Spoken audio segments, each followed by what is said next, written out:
மாணவ செல்வங்களுக்கு இனிய வணக்கங்கள். இன்னைக்கு நாம 2022 தமிழ் திறனறி தேர்வில் கேட்கப்பட்ட ஒரு முக்கியமான வினாவை தான் பார்க்க போறோம். மயங்கிய இப்பகுபதத்தில் இடம்பெற்றுள்ள இடைநிலையை காண்க.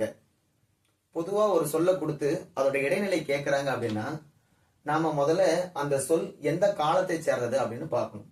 இறந்த காலத்தை சார்ந்ததா, நிகழ்காலத்தை சார்ந்ததா, எதிர்காலத்தை சார்ந்ததா அப்படின்றத உறுதிப்படுத்திக்கிட்டு அதற்கப்புறம் அந்த சொல்லுல பொதுவாகவே ஒரு சொல்லு கொடுத்தாங்கன்னா அந்த சொல்லுல என்ன காலம் அப்படின்றத நிர்ணயிக்கிறது எது அப்படின்னா காலம் காட்டும் இடைநிலைகள். காலம் காட்டும் நிலைகள் மொத்தம் 3. இறந்த கால இடைநிலைகள் அது பாத்தீங்கன்னா இத்து, இட்டு, இரு, இன்னு. நிகழ்கால இடைநிலைகள் கிறு, கின்று, ஆனின்று.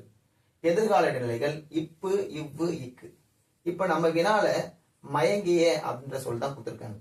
மயங்கிய அப்படின்ற சொல்லானது இறந்த காலத்தை குறிக்குது. அப்ப இறந்த கால இடைநிலைகள்ல இருக்கிற இத்தோ, இட்டோ, இர்ரோ, இன்னோ இந்த 4த்துல ஏதோ ஒண்ணுதான் வரணும்.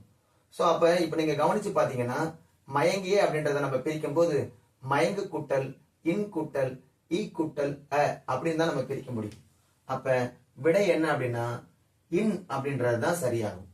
நன்றி, வணக்கம்.